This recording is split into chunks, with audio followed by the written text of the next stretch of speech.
Olha, rapaziada, vamos ser muito sinceros aqui. A gente pode ter expectativa no Gilberto, a gente pode ter expectativa no Claudinho, a gente pode ter expectativa no Maresi, a gente pode ter expectativa no Sketch, mas se a gente for botar na ponta do lápis, deixa eu aumentar até aqui um pouquinho. Se a gente for botar na ponta do lápis, esse campeonato é sobre o Bruninho, tá? Esse campeonato é pra gente ter não sei quantas oportunidades, umas 10 oportunidades de ver o Bruninho em campo e ver o processo de desenvolvimento que esse garoto vai ter. Porque eu acho que um dos primeiros sinais que a gente pode falar que o Bruninho tá pronto pra subir pro time principal do Atlético é como ele transforma um time de jogadores mais velhos que ele, um time quase que monotemático sobre ele. E a gente fala isso na expectativa que ele gera de fazer essa transição para o time principal, e é natural que essa expectativa que ele gere, pô, atraia muitos olhares, atraia muitas manchetes, e os outros jogadores acabem ficando um pouco de lado, porque assim, é disparado um jogador mais jovem que gera tamanha expectativa vindo da base do Atlético em muito, muito, muito tempo, mas é também sobre o campo e bola. Não é sobre a questão da mídia, do hype, da moral que ele acaba tendo. É sobre campo e bola também. O Bruninho ele justifica todas as vezes que ele entra em campo porque ele é o principal jogador do time sub-23 do Atlético. E agora, a gente vê tamanha diferença do Bruninho em relação a Chiquete, a Dudu, porra, a Ircana Peixoto, a outros que fazem parte desse time no sub-23 do Atlético, que inclusive estão no principal, que hoje a narrativa é: o Campeonato Paranaense é uma preparação pro Bruninho daqui a pouco estar no time principal do Atlético. Porque o Atlético precisa desse ponta de um contra um. O Atlético precisa desse ponta com capacidade criativa. O Atlético precisa desse ponta com personalidade. E não é o Atlético sub-20 ou o Atlético sub-23. É o Atlético principal. O Bruninho tem todas as características que agregariam ao sistema ofensivo do Atlético. Ah, Thiago, mas precisa ter calma com o Bruninho. Precisa ter calma com o Bruninho. Mas quando a gente fala de um talento desse tamanho, a calma que a gente precisa ter com o Bruninho não é desalinhada a um cenário de não botar ele pra jogar. Você pode ter calma e botar ele dentro de campo, pronto. Você pode ter calma e deixar ele confortável com liberdade para ser a melhor versão possível que ele pode oferecer pro Atlético, porque o Atlético precisa dele. E o Bruninho, ele vem de um jogo no Atlético onde ele atua poucos minutos, é verdade, mas o Bruninho, ele pega um Atletiba e ele mostra que ele é jogador de time principal. O Atletiba do Bruninho é como se estivesse entrando um reforço que veio, sei lá, do Campeonato Argentino pro Atlético, assumiu uma posição, vai querer jogar, vai querer impactar positivamente ali e bola nele, porque ele sabe que ele é diferente. O Bruninho entregou drible, o Bruninho entregou uma variedade de opções, atacando tanto pela faixa central, atacando tanto pela faixa lateral. O Bruninho entregou volume ofensivo, participou da construção de jogadas que levaram perigo ao gol do Curitiba. Lembrando, isso tudo muito jovem.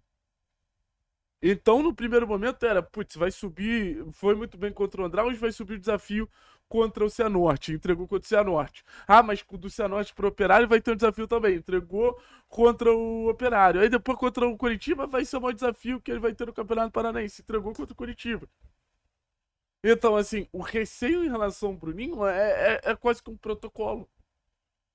O Bruninho, ele entrega independente do nível do adversário que a gente vai enfrentando. Vocês querem ver? Vamos ver alguns lances do Bruninho na Atletiba, só pra gente ter uma noção quanto esse moleque, ele é especial. Olha o drible, cara. Olha a facilidade do drible que ele já dá logo no primeiro lance, assim. Domina a bola, um tijolo, amortece, abre a jogada lá do outro lado, uma jogada de um verdadeiro meia. Pressiona bem. Ó, recebe entre linhas, dribla. Olha a visão de jogo. Buscando alternativa lá do outro lado, Léo Derek, se eu não me engano. Domina, é pressionado. Chama o Mendonça pra tabela e abre o jogo pro Mendonça. E é interessante a gente ver como o Bruninho ele não sente os bates físicos. Você teve ali dois jogadores do Curitiba tentando embate físico. Cara, pro Bruninho não foi absolutamente nada. Ele continua em pé, ele continua tentando jogar, ele continua tentando ser importante pra equipe. Ó o Bruninho, num contra um. Rapaz, o amigão do Curitiba nem vê, cara. O amigão do Coritiba nem vê. E talvez, assim, a gente tá ansioso pela contratação do C3, e acho justo a gente estar ansioso pela contratação do C3, que é bom jogador. Mas é aquilo. Se a gente for pensar num ponta driblador, o Atlético já tem esse garoto, é o Bruninho. A facilidade que ele deixa o marcador para trás e chega em condição de cruzamento é um absurdo. Ah, mas não gerou finalização. Mas a jogada construída por ele foi muito bem executada. E aí que a gente fala da individualidade.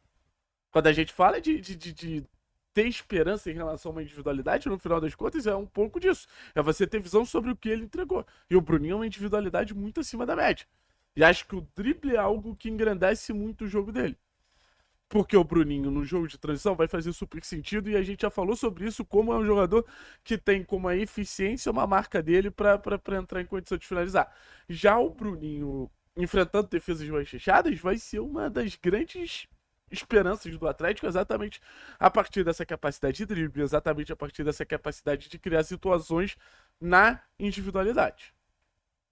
Cruzamento não é completado, mas é uma jogada muito bonita. Convida o Zapelli para jogar. Participa do jogo, né? Tá sempre tocando. Olha a pressão. Olha a pressão do Bruninho. Você não vai sair daqui não, meu filho. Toma pressão e essa lateral é pro Atlético, tá? Olha essa jogada também. Participa de uma das melhores chances criadas pelo Atlético. Ganha a disputa, mantém a posse de bola. Com o Atlético, o Leozinho é a finalização. E novamente a gente vai ver a questão do drible ali. Ele levando pra linha de fundo. Pô, gente, com todo respeito, tá maluco, pô. Tá maluco. A capacidade desse moleque de driblar é absurda. Então, assim, voltando aqui à análise final sobre o Bruninho, então acho que o Bruninho ele tá muito preparado fisicamente. É óbvio que essa sequência em algum momento vai desgastar ele, mas tá numa maturidade de todos os sentidos. A realidade é essa. A impressão que eu tenho é que o Bruninho ele chegou muito maduro no time principal do Atlético em todos os sentidos para poder ajudar o Furacão. É um jogador que chega maduro na inteligência de associação, na capacidade de drible, na finalização e na eficiência de todos os gols que ele entregou até agora, na recomposição, na pressão. Eu fico olhando pro Bruninho e parece que é um jogador pronto, assim. Óbvio que exige cautela, mas ele é tão bom. Mas ele é tão bom que parece um jogador pronto. Com essa capacidade de gerar jogo o tempo inteiro. A bola passa pelo Bruninho e as coisas acontecem. Então, assim, o Campeonato Paranaense é pra gente ver esse garoto, convencer o Odair de botar esse garoto, porque no primeiro jogo, lá contra o Inter no Beira-Rio, daqui a uma semana, o Bruninho ele tem que estar em campo pelo Atlético. O Bruninho hoje é top 3 principais expoentes técnicos do Furacão. E eu falo isso sem cautela nenhuma. Valeu? Tamo junto. É nóis, forte abraço. Tchau, tchau.